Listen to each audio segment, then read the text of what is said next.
It was Sunday morning and we were camped at a dispersed campsite in the Gila National Forest. At 27 degrees, the weather was a bit warmer than the previous day. Still, morning campfire felt good alongside the requisite cup of coffee. We'll slowly make our way toward the pass, camp out on the east side of it, and be ready to head out tomorrow morning onto the west side of it. I'm following my nose. Do I smell waffles over here? You do. Ooh, looks pretty good. Good morning, everyone, and welcome to day 3 southwestern New Mexico adventure. This morning we're heading out from a dispersed campsite. We have a good amount of distance to drive today, mostly on dirt.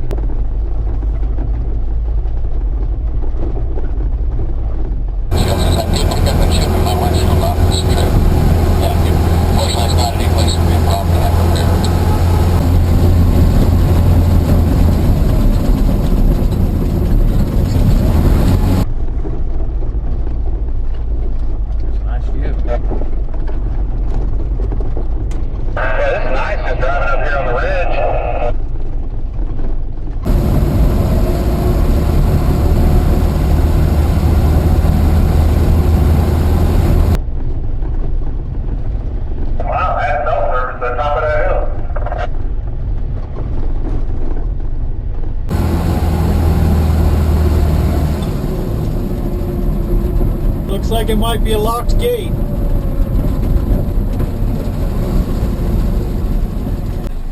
trespassing. End of the road? So remember, this part wasn't planned. This was what we did yesterday as an alternative. We ran into a locked gate at the Adobe Ranch. And we didn't need to get very far across the ranch, but not much we could do. There was a phone number there, so we're driving up the top of the hill here where Mike had some service. See if maybe we can call that phone number and get permission. It had a combination lock. The 4G just lit up on mine. Alright, let's pull over. You can give him a call. No luck with the phone number that we had. So Mike had a good signal, but the phone would ring twice and then the call would drop. We're just going to retrace our steps, get back out there on the highway, and continue along our merry way.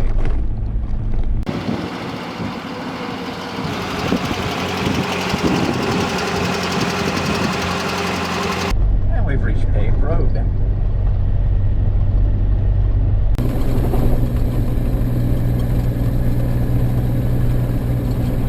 Around mile marker 32, we'll be back in dirt finally.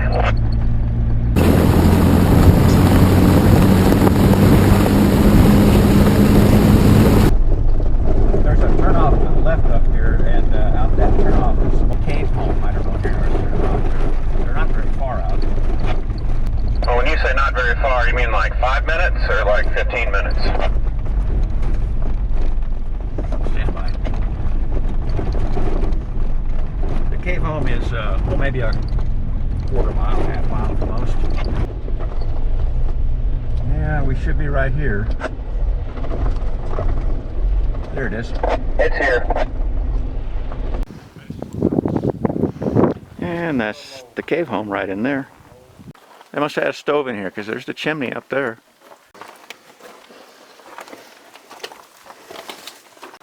Where are you guys at? Oh, it's just mine. That's it. Not too much to it. I don't know if you noticed as we passed that truck, the sign said this is private property. I did notice that, so we will just stay right on the road.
I borrow your pick?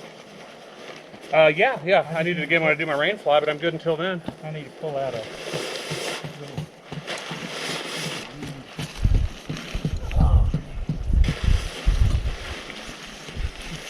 This bag feels like total overkill right now, as warm as it is here. Say what? In this temperature, my bag feels like total overkill. Oh, yeah. It'll be nice tonight. Yeah, But- yeah, of course. We found a nice dispersed campsite for our third night. After setting up camp, we gathered to discuss our plans for tomorrow, which required us to ensure that John made it to Phoenix for a flight that afternoon. Then we spent a few minutes looking over each other's rigs.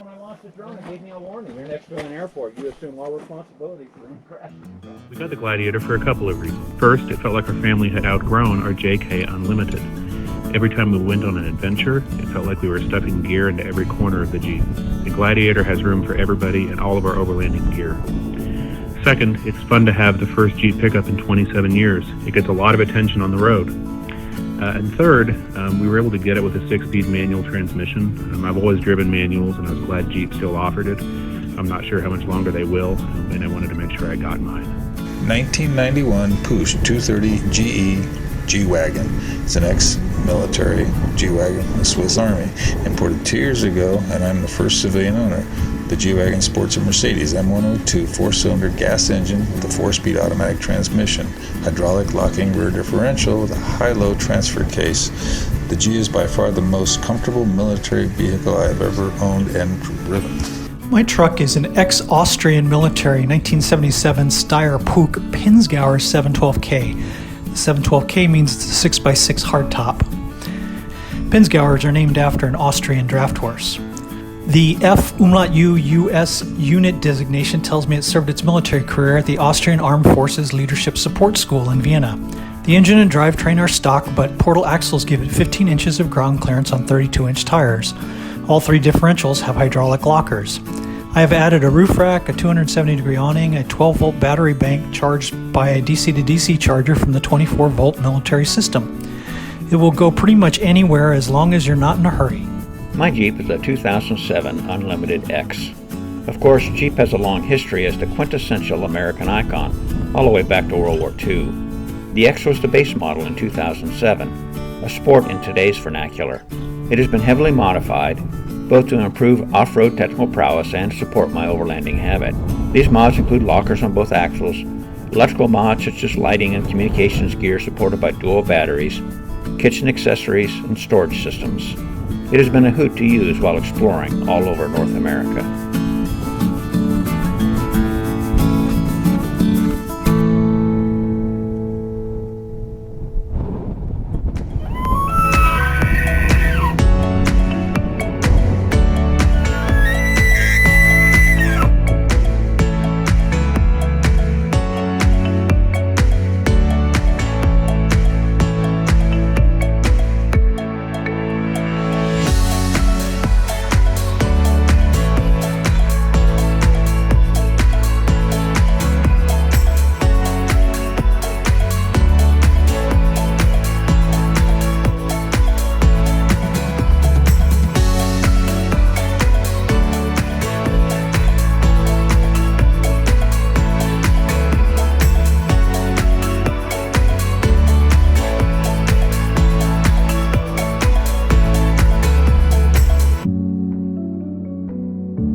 start tracking that other guy.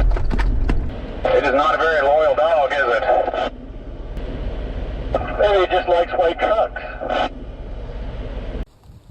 So I've got a GoPro recording here primarily just to get setting up camp sounds.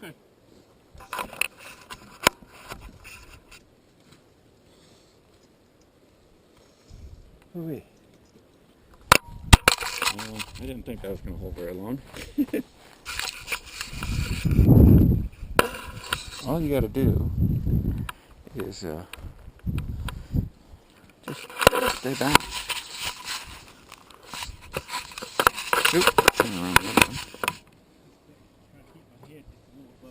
Anybody got a clean spot on a Jeep?